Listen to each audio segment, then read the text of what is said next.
Well, Rachel, it's a pleasure to be here. It's fun for me to watch your success over the last 6, 7, 8 years. I remember when I first met you, we were down in Lake Powell, and you had just got married to Drew, your husband, and his sister was a really good friend of mine. We'd all gone down as a group of friends. And I remember when we were driving back from Lake Powell, I don't even know if you remember this, but we were having a conversation in the car, and it was the first time I'd ever heard of somebody making money through a blog or through Instagram. You were explaining to all of us in the car kind of how you had just started doing this.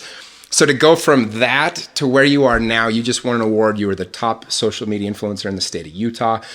You've got almost 1 million followers on Instagram, and you've just really done a great job of executing. I think you're one of the highest converting bloggers in the entire industry. Mm-hmm. So it's been really fun. Did you ever see, when we were talking back then in 2011 or whatever it was, did you see this becoming this big? So I didn't know where it was going to take me. I had no idea where it was going to lead. And I think when we had that conversation, I was making some money, but not what I ever expected I would be making. And I'm sure why I was explaining that was because a lot of people at that time didn't understand it. They didn't know what it was. And a lot of my high school friends would call me and be like, what is this that you're doing? Like, why are you taking pictures? A lot of them are like, this is so embarrassing. It's so weird. But now it's totally normal. And I feel like so many people, especially in Utah, a lot of the women have these blogs. So it's something normal. A lot of girls in high school aspire to be a blogger or an influencer one day. So it's changed so much. But at the time, no one knew what it was. And I did that same thing. Just lots of questions and lots of explaining what it was, why I did it, and what the point of it was. Well, you had a foresight that other people didn't have.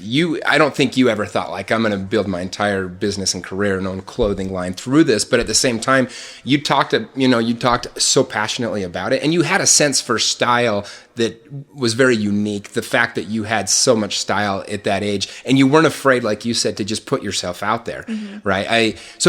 When you were a kid, did you have this business mind and this fashion sense, or where did that come from? Because that, to me, that was your genius. Is you just had such good fashion that when people saw it, it immediately started getting traction and getting attention. Yeah. So I grew up in a family of entrepreneurs. Both my grandpas are entrepreneurs. Self-made men, literally came from nothing. They were working in the coal mines and the tunnels when they were in 7th grade, didn't even go to high school, and worked their way up. They both ended up being executives at Kiewit, which is one of the largest construction companies in the United States. And then they left and started their own businesses and kind of built their own empire. So they really came from nothing. And then same with my dad, started his own business. So I grew up watching these men in my life that were very entrepreneurial. And I think that kind of sparked something in me. And I definitely am a believer that do what you love and be really good at it. And so my love growing up was fashion. My mom put me in ballet classes when I was little, and I'd be at the bar doing my pliés, and I'd be dreaming up outfits in my mind or like designing dresses in my head. And in high school, I always knew I didn't want to do something 9 to 5. I didn't want to sit at a computer and do like that typical desk job. I'm more of like a creative mind. So I knew that was definitely not my calling, and math and science were not my calling either. But in these like creative classes, I really flourished. And so I definitely knew I wanted to go down a creative path, and that I wanted to do something more than just stay at home. You talk about in a speech that you gave at Utah Valley that you said, if you take a fish and tell him to climb a tree, you're always going to think that the fish is a failure, right? Mm-hmm. Like, we have different skills. I always say the same thing. I'm like, I've maximized the talents I was given. They definitely are not certain things, but there's other things that I do very well. And it's funny because what a blessing for you to recognize that early and to be able to find a career that matches what your natural abilities were right away. Yeah. So how did you kind of know, though, like, to start a blog? How did that happen? Because back then I remember blogging, and like, it was like you heard a few people did it, whatever. There was blogs about, I remember hearing about blogs about travel and Nintendo or something, right? Or like there were sports blogs. How did you get the first idea of like, I'm going to start doing this blogging? Yeah. So, well, in high school, I loved to scrapbook, which sounds cheesy. Me and my older sister would make scrapbooks. And when I was in college, blogging was kind of the online version of a scrapbook or journal. And so I got married, and in this community or culture that we live in Utah, it's very emphasized to journal or document your life. So when I got married, I thought, well, journal, I'll be able to that will be my creative outlet. It's kind of like an online scrapbook, and I'm journaling. So I'm kind of killing two birds with one stone. So I started that when I got engaged to my husband, and I would just blog about, if we went to dinner, or if we went on a vacation, anything special. So it was maybe once a month I was blogging. And it was kind of more, at the time Facebook existed, Instagram wasn't around, and Pinterest was just very new. Not a lot of people knew about it yet. So my blog was kind of more of an in-depth dive to my life than Facebook. And so I had my little blogspot link on my Facebook profile. And when we got married, a few months later, our wedding was featured on the cover of Utah Valley Bride magazine. And I think that definitely, that feature kind of played back to the fashion aesthetic and my love for creating and flowers and just all things design. So we were featured on the cover, and I would have girls from Utah Valley, Utah County, look me up on Facebook, and they would kind of Facebook stalk me, and then they would find the link to my blog, click on that, and then they'd see the picture that I wore with my husband when we were in California, or when we went on a date one night. Just random, and these were not pretty pictures. These were just not even iPhone pictures. They were from these were never supposed to be in the public eye. They were just you it was journaling just what for was my happening. Family and my friends, and really just me. And I had no idea anyone else was looking at this. And I would get a comment from some random girl, "Oh, I love the shade of your lipstick. Can you tell me the brand and the name of it?" Or, "Where did you get those shoes? I'm going to California next summer and I want to wear those shoes there." Or, "Where is your top?" They could care less what I was actually doing with my husband or my sisters. They just wanted to know what I was wearing, or what makeup I had on, or how I did my hair that way. And so I started individually responding to these women who are commenting. And then Drew and I were going to church one morning, and I said, "Just take a picture of my full body, but I don't want you in it." And that was kind of my first outfit post, if you will. So he took that, and then I just labeled where I got everything, so I didn't have to go through and respond to everyone. And Drew's kind of a joker. He's a very fun-loving guy. Was he kind of giving you crap at the time? Yeah, totally. Everyone made fun of me at the beginning. Isn't that great, though? And I'm actually a really shy person. I'm very reserved if I'm in a situation that I don't know a lot of people. I don't like to be the center of attention, and I don't speak out a lot because I'm just more reserved. And so blogging was great for me because there was that screen barrier. And I would say I'm a confident person, but I'm just not super outgoing in a large group. And so I was able to really be myself on this blog, but I felt more comfortable in that space because there was that screen barrier, and I wasn't in front of people. And still, even to this day, I sometimes think it's not real. I'll share something, but I'm I don't are people even seeing this? You don't understand the impact. But then Drew and I were at a football game at BYU, and he's like, "You have more people looking at you every day than in this entire football stadium." And I think that put it into perspective for me. Wow, that is a crazy thought, right? That put it into perspective because sometimes I just see a number, and it's a number to me. I don't realize how many eyes are actually on. But I think that's why in the beginning, why I kept doing it, I loved it, and I loved sharing, and I loved the creative side of it, creating outfits and things like that, and giving other women advice and inspiration. But then I just didn't realize. So when did it kind of hit you oh, I'm onto something here? This is actually getting a lot of traction. I mean, you said obviously when you went into the Bride magazine, that was a big deal. And when did it hit you though that I might be able to actually monetize this and make something out of this? So I was in a class in high school. It was my senior year. And I remember a guy came in and spoke to us about online affiliate marketing. And he was telling us that you can start a website, and there's a way that you could make some money from ads, affiliate ads. And that is all I remember from that class. And I think all the kids, I mean, this was so not the norm of that time. So I'm sure that just went right over everyone's heads. Now today, someone says that and people get it. Yeah, you're like, of course. This was like, I mean, I was a senior in high school, so this was like at the forefront of everything. And I remember him saying that. And then fast forward to the time Drew was taking my picture at church and I linked everything. I genuinely wanted these few girls that were looking in on my blog every day to be able to find where I got it. So I not only like shared that my skirt was from Zara, I'd go on to Zara and I would link it. Or my lipstick was from Nordstrom, or my top was from J. Crew. I would take the time, look up J. Crew, and link that. I mean, and that would take me a few hours. Like, people don't realize it takes a lot of time. You have to find the product, link it, and then with all the blog backend, you kind of have to know a little bit of code. So anyway, so I would link those just straight to Nordstrom, straight to J. Crew, and so many women were like, thank you so much for linking this. Like, keep linking all your outfits. Like, this was so helpful. I just bought that top. And so next time, did it again. Well, a few months later, Linkshare reached out to me, which is one of the largest affiliate marketing programs.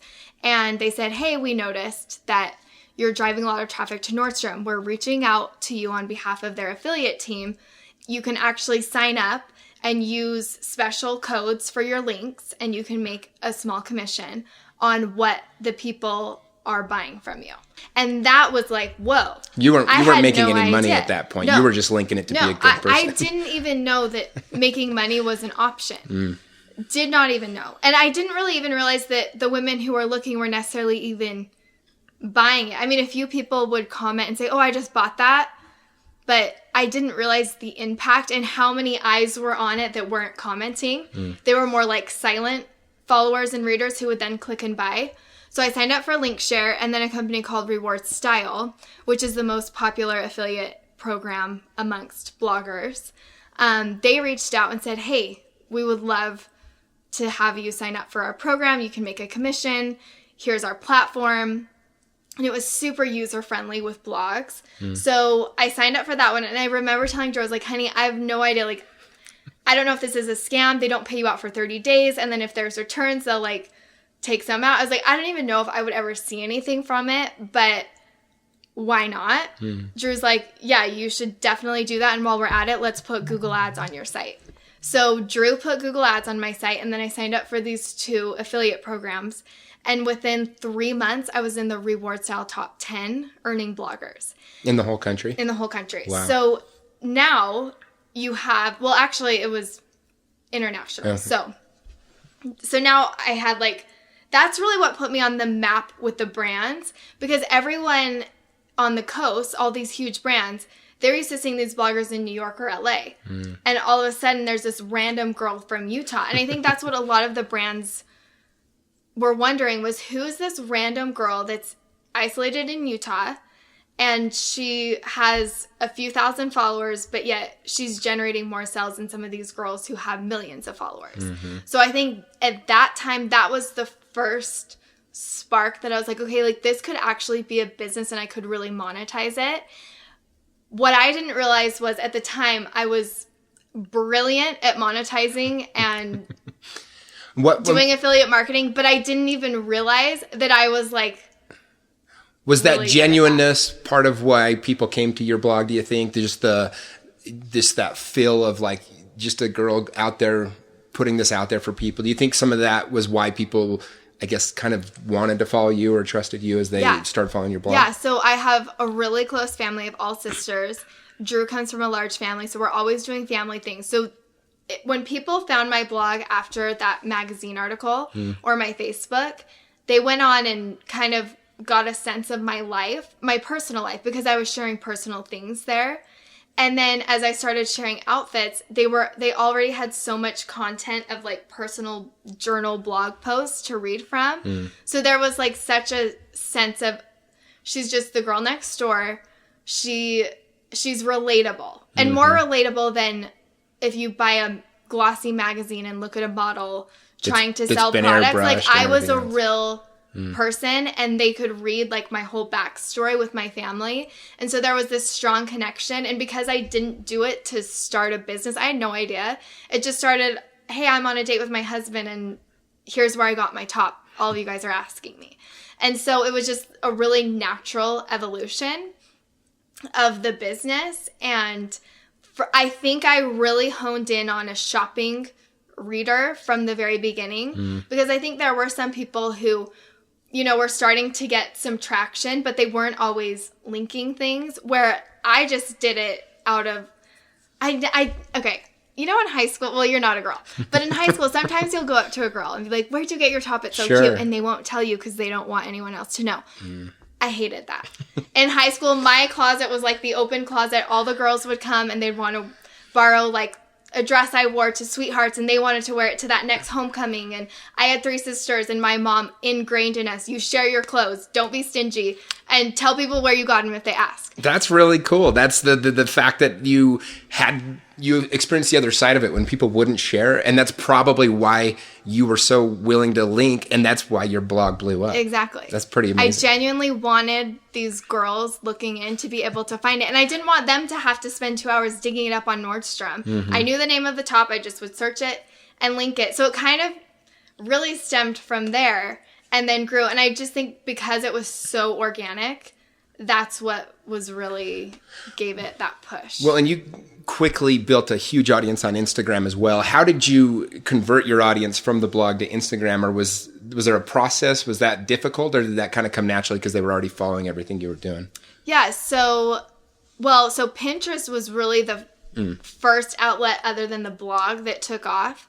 So a lot of my posts would go Pinterest viral. And for those that aren't as familiar with Pinterest, you post your outfit on there, and you can, same thing, right? People pin it. It always goes back to your website. Yep. Is that correct? So they pin it. So this is kind of how it started.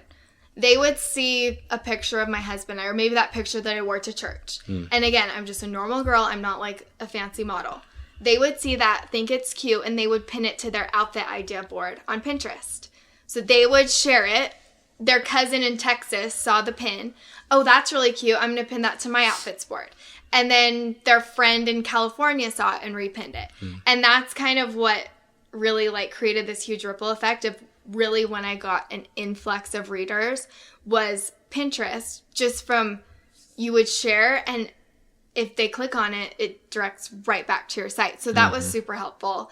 And then I think maybe a year and a half after I started that, Instagram was around and getting super popular. And so I made an Instagram, and my first post was like a random picture of me and Drew, and I didn't even put a caption on it, like random, but people started just finding me through it. I think I opened the app back up and I had like 3,000 followers, and that was just from women reading the blog who then was like, oh, I wonder if she has an Instagram. They looked me up and then followed me. And then from there I was like, okay, like I should share the content that I'm sharing on my blog. I should use Instagram to promote that. So say I did an outfit post or a recipe or a travel post. I'll post that to Instagram and say, hey, I just posted on my blog. Go check it out. So has that gotten a lot easier now that you can do the swipe ups and all the different things you can do through Instagram? I mean, they've made it very user friendly for influencers to share other websites and affiliate marketing and all those kinds of things. And so is Instagram where you do a lot of it now, or do you still direct people back to your original blog? So I still direct people back to the original blog because I have control of that space. Instagram, you don't have a lot of control of. You're kind of at the mercy of the developers on the Instagram side, how they want to change the app. And there's been a lot of changes recently. And so definitely the blog is something that I have complete control of and that I can really dictate what's happening there. Instagram can be a little scary sometimes because if your whole business relies on Instagram and they completely change it, that could change the whole way you structure your business. So I still try and create content that is original just for the blog, and then I'll promote it somewhat on my Instagram.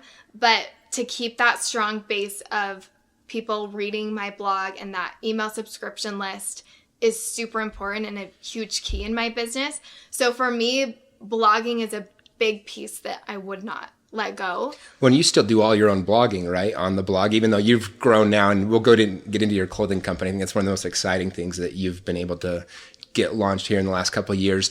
But to this day, you do all the blog posts yourself. Is that correct? And why is that? Why do you want to be the person doing the blog still, where you could hire that out or whatever else? I just don't want to lose that personal connection. And really the blog is me. Like, it's a business, and a lot of times you could turn around and sell a business.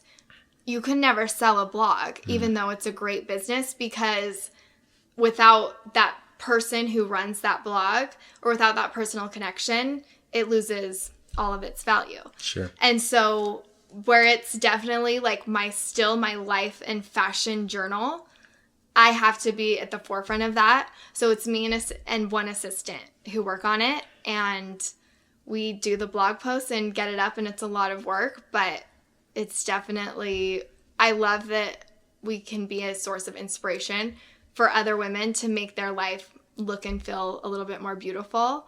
So for other people like that had fashion blogs and things like that, did you do a lot of cross marketing with them, or how did you is the blog world a pretty small space for those of you that are kind of really have giant audiences? Did you do a lot of that? And was that something that you can still do if somebody's starting blogging today? I'll follow that question up with, what would you recommend to them? Mm-hmm.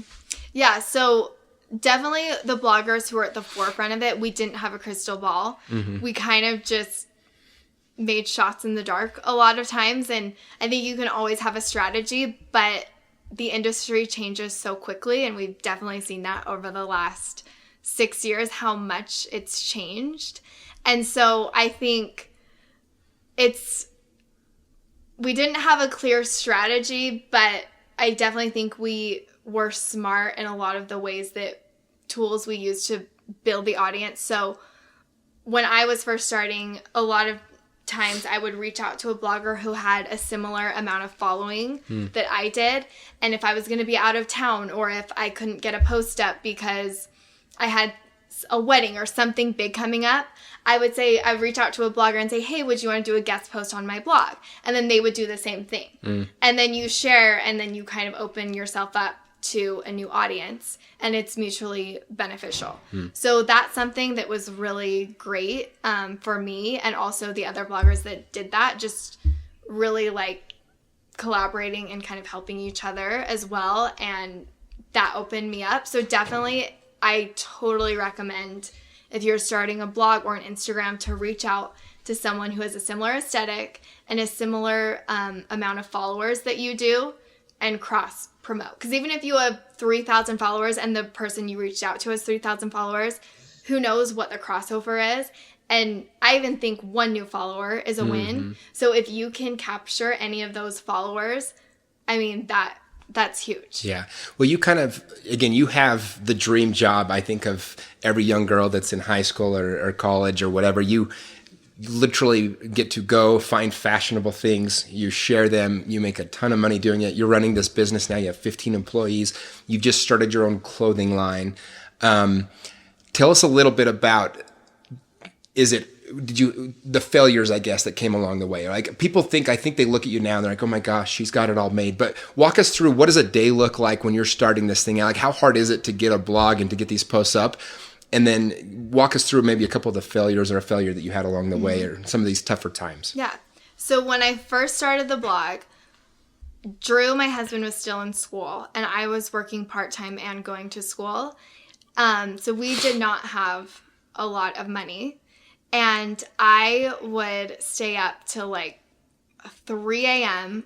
doing my own graphics, because I couldn't afford to hire a graphic designer to design my blog at that time. So I would watch YouTube videos about coding and how to code in this graphic that I made onto my blog spot.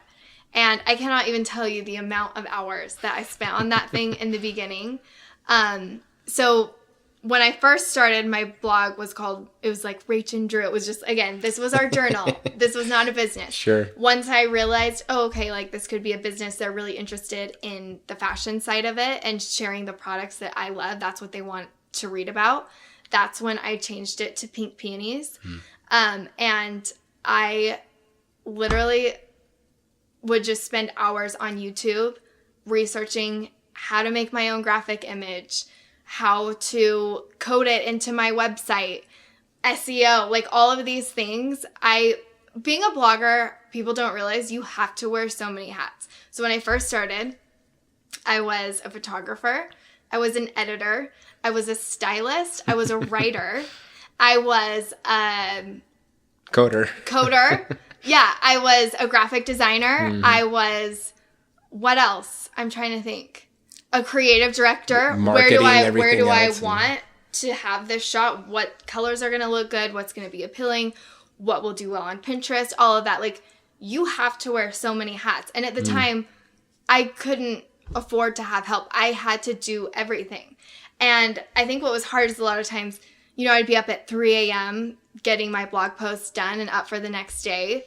And then, you know, I'd have some readers, you spelt this wrong. You did this. But I'm like, well, that's me. Like, that's the personal connection. Like, I'm not a professional editorial site.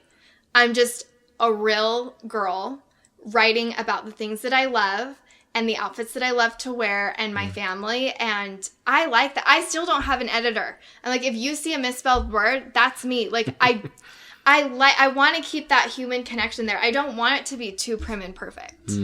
Well, I think there's a value in that. There's a huge value in that. It's you are just being real with people. But it's funny because there's so many haters online, right? Like, especially when you start having success. I'm sure you had plenty of people that would try to tear you down. Was that hard at first? Because you're not used to being in the spotlight. You're not used to having this negativity. You probably had 20 to 1 nice to mean comments, but anybody doing successful thing gets these people that will try to tear them down or try to point out things that are flawed. Was that hard to deal with when you first started out?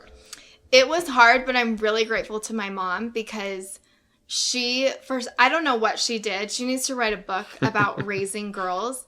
She raised 4 very confident girls who know who they are and know where they're going in a sense.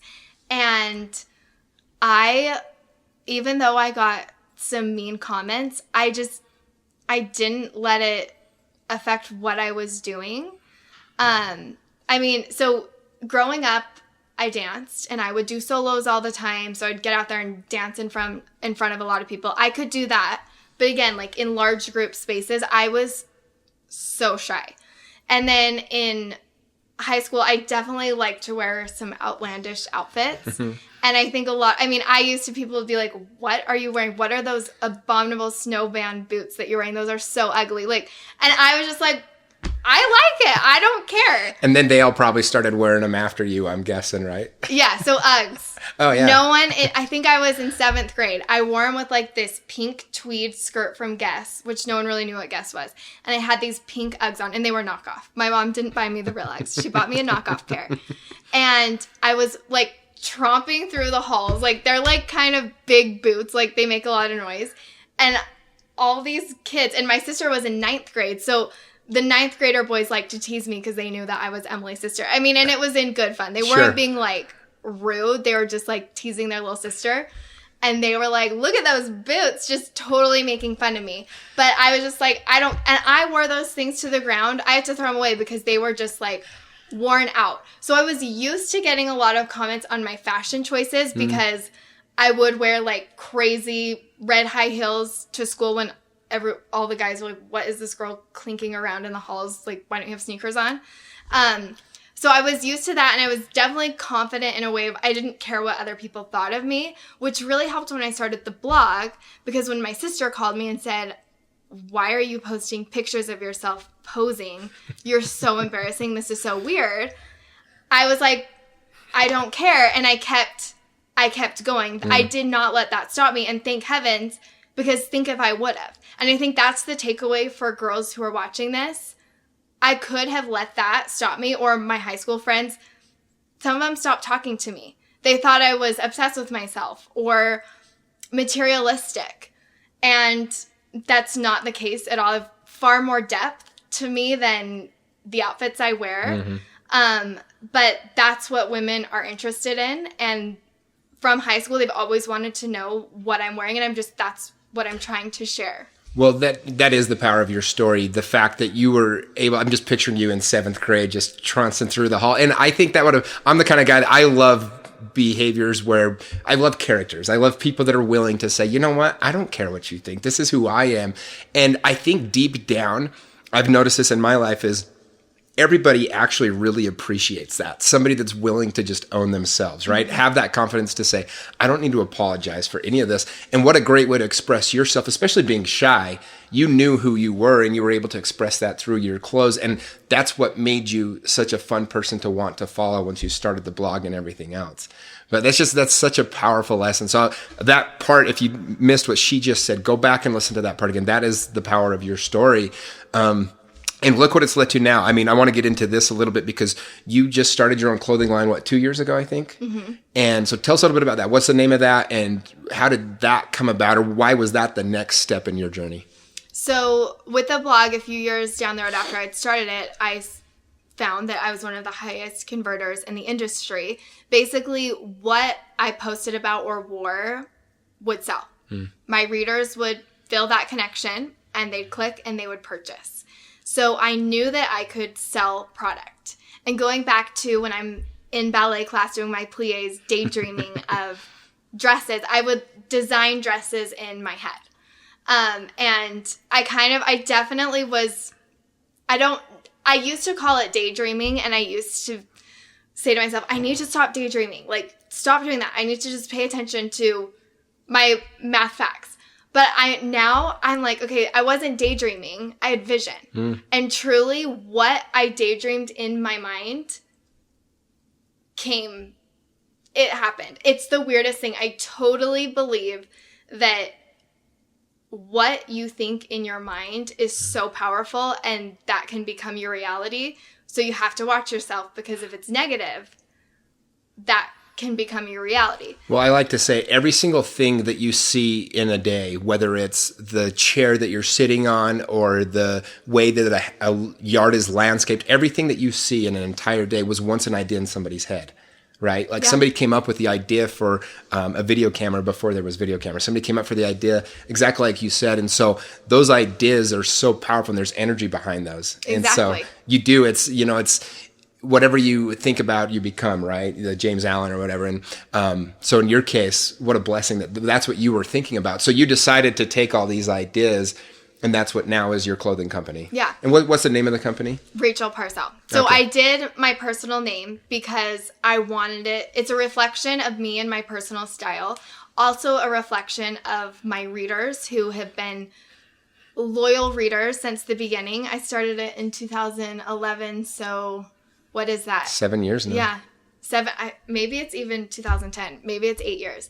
But they are such a big piece of the clothing line. And I get so much of my inspiration for the designs from my customers and my readers. So I wanted to do my name because I wanted that personal connection. And if I'm going to put my name on something, it's going to be the quality and the aesthetic that fits me.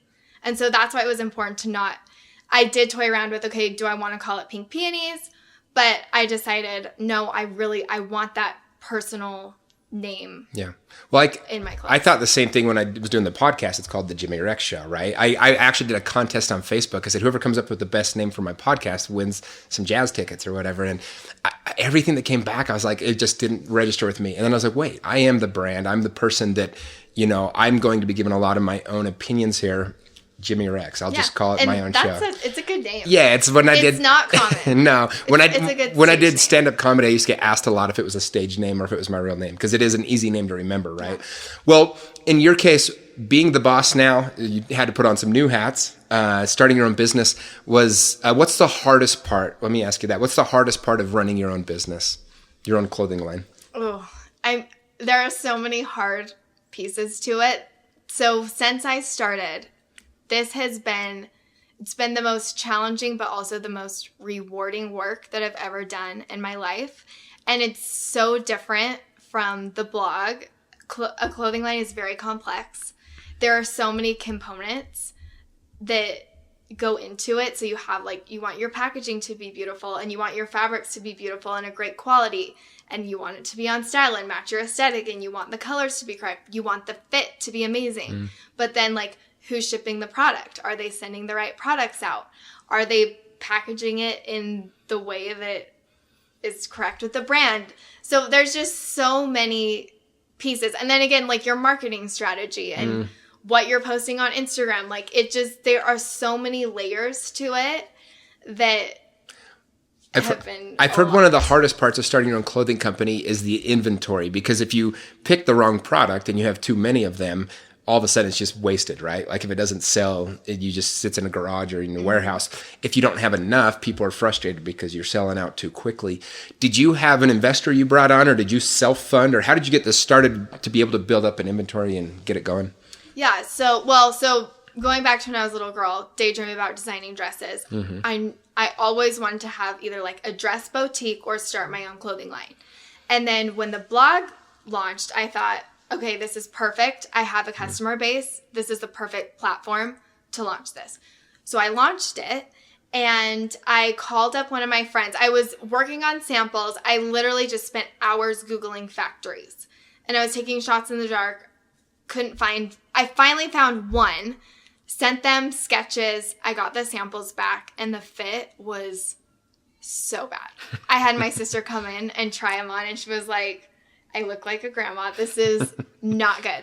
So I was racking my brain. I was like, here I have an obstacle. I'm like, okay, I need to make a pivot. How am I going to pivot to keep this going? I'm not going to let this, get me off my track of what I'm really wanting to do. So I was racking my brain. It was late Sunday night. And I remembered this amazing man that I had met at a blogging event a year ago. And he had sent me some of his clothes to wear. And I remember that I loved his fit. And he was local to Utah. He was originally from London.